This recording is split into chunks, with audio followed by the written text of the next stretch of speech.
But I started noticing that I was enjoying training more. I wasn't forcing myself as much, and it reached to a point wherein if I had to miss a session, which I rarely do, but let's say if I fell sick or if I had to travel or something just came up, I would miss. I would genuinely feel like something is missing from my day. Like I need to train. And that shift from dragging myself to a place to actually missing it, that's when you know something has definitely changed internally. And along with that, the amount of time I was training for also started increasing. Initially, I would train for an hour always. But now it became 1.5 hour and sometimes 2 hours, sometimes even 2.5 hours, which is rare, but it happens. And it did not feel like a burden anymore. It felt like something that I actually wanted to do. At the same time, I also started understanding that what I actually like within MMA. Because MMA is not just one thing. You are doing boxing, kickboxing, Muay Thai, Jiu Jitsu, wrestling, uh, drills, conditioning, many things, flips and rolls. Like there are so many skills that you're learning at the same time. And initially, it can be overwhelming, which was the case for me. But over time, I started realizing, okay, I'm more inclined towards certain things. I started really enjoying jiu-jitsu and wrestling, and then kickboxing, and that became my focus. And this is where my journey actually started expanding just beyond going to the class, because I realized something very important, that strength matters. I mean, we did strength training and weight training in the academy as well, but only once in a week. And to be honest with you, I did not really understand the importance of strength and weight training until I experienced it firsthand. I remember there was this one drill wherein we had to pick our partners up. At that time, I was around 49 kg and my partner was around 64 kg. And I could pick her up, but there was this slight struggle. It wasn't as smooth, it took effort. Then, after consistently training, gaining strength, and also when I started doing strength training on my own outside, I could pick her up easily. And at that moment, at that exact moment, something clicked. I understood that strength and weight training is not optional, this is necessary. So I started doing my own research. I got into strength training properly. I started incorporating it at least 2 to 3 times a week along with my MMA training, which is non negotiable for me. I learned about polymetrics, surge movements, landmine exercises, things that would actually support my performance in wrestling and jiu-jitsu. And this is what I mean when I say that this journey does not stay limited to just one thing. It starts affecting everything, even your nutrition. Because when you're training like this, like literally like an animal, you cannot give your 100% if your body does not support you. So I started paying serious attention to what I am eating. I understood protein intake, which should be around 1.5 to 2x of your body weight. I started incorporating supplements like creatine, omega 3, because I actually read about how they help and I became more aware of what I am putting in my body. And it became less about eating healthy as a concept and more about fueling my body. And somewhere along this, I also started connecting with my body in a much deeper and holistic manner. I wasn't just training anymore, I was understanding my body. And now I genuinely do this for the thrill of it, for the joy of it, because it makes me feel alive. It makes me feel like I am doing something meaningful for my body, for my soul, for my health, mentally and physically. And one of the most unexpected things that came out of this was the people.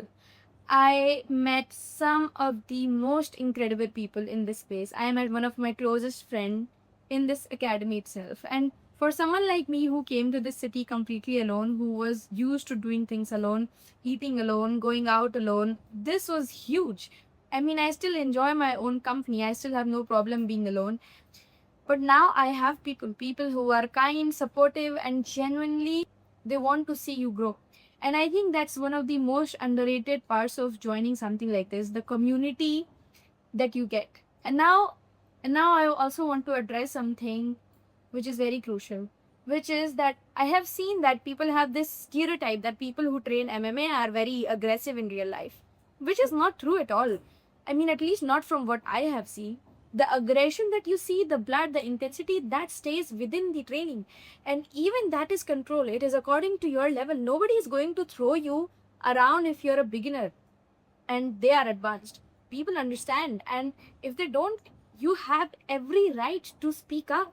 In fact, the people that I've met in this space are some of the most kind, patient, and grounded people outside of the training, and even while training. Because when you are constantly exposed to something like this, you understand the consequences of fighting in real life. You understand how much it actually hurts. So you don't go around and just try to prove anything. Which is why it is very funny to me when people online, especially men, sit behind a screen and comment things like, I bet I can beat you up, I bet I can defeat you in sparring. Or their most favorite comment to say, you're still not better than a man. First of all, you don't train. You don't even understand what you're talking about. And second of all, what is the point? What are you trying to prove? This is just a sport. Why are you so desperate to fight a woman? Go fight a man. I mean, it just shows the difference between people who actually train and people who just talk. Because the men that are in the space are genuinely the most supportive men that I have seen. Like, they support you and they encourage you to do better. Unlike the people and men who sit behind a screen and just talk bullshit. And if you're a woman watching this, please do not let this noise stop you. In fact, I'm genuinely so happy to see that more and more girls are stepping into combat sports now. And you should too. Not just for self-defense, but for what it does to you as a person. The kind of mindset you develop, it is insane. Your endurance, stamina, your mental strength, it just goes to another level. And I'm not even exaggerating when I say this. I don't think I have experienced this kind of mindset shift anywhere else. And one thing that people don't understand, that stamina in the sport, the kind of stamina that you develop in the sport is very, very different. You can run a 10K, 15K, have amazing endurance, but spar for 2 minutes and you will gas out. Because it's not just about physical stamina, it's about adrenaline, it's about cortisol. It is your body in survival mode. And if you're not used to that, it legit overwhelms you. Now, if you are someone who wants to start, honestly, don't overcomplicate it. Just find a good MMA club near you. That's it. But one thing I will say, especially for women, make sure that the environment you are training at is safe. Make sure that people are respectful. Make sure your coach understands you. Because I have personally seen fight clubs where mindset towards women is honestly straight up disgusting. Even though those people are training women, you don't need to tolerate any sort of bullshit. Make sure you can speak openly, because you will face a lot of things you're not prepared for, like I did. For example, when I initially started training, I was sweating like crazy, and still today I do, but now my body is used to that. So what happened was, I was sweating non-stop. My body was heating up after every session, and within 2 to 3 months I started getting insane acne. And I'm not someone who has ever dealt with acne before, ever. So it hit me hard, because on one side I was already struggling with training, not enjoying it fully yet, and now on top of that my skin started breaking out badly. It affected my confidence, and at the same time my self-esteem took a hit. And then on top of that, my menstrual cycle also started shortening, and that scared me. So I spoke to my coach about it, and this is why I keep saying that having a safe environment matters. Because I could openly speak about it because I trusted him. And he explained to me that it's stress. He explained to me that it is stress, that my cortisol levels were high because my body is not used to that kind of training, like all that heat and everything. My body was not used to that. And I trusted him. I told myself that this is temporary and I held on to that belief.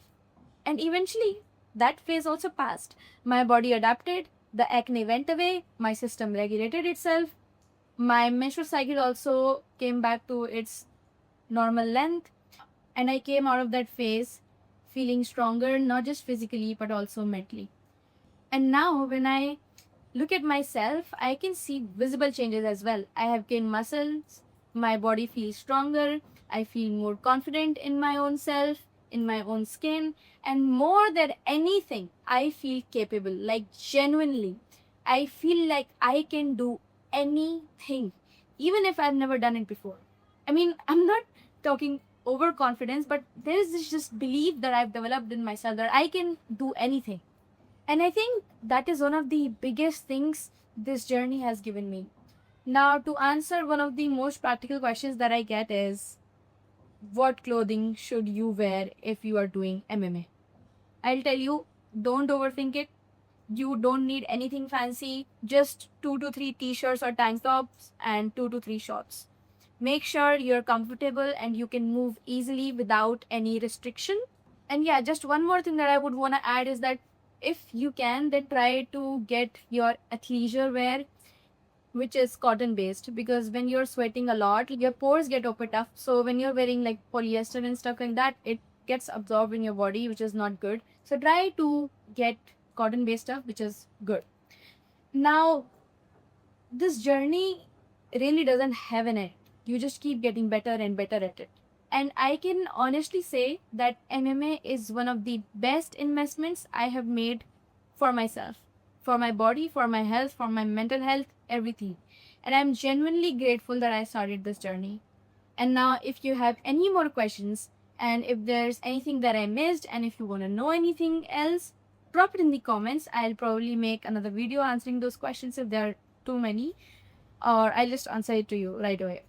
But yeah, if you are somebody thinking if I should do MMA, if I should not do MMA, like just pondering about it, just start.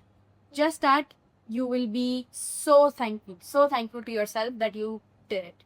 And with that, I will see you in the next video.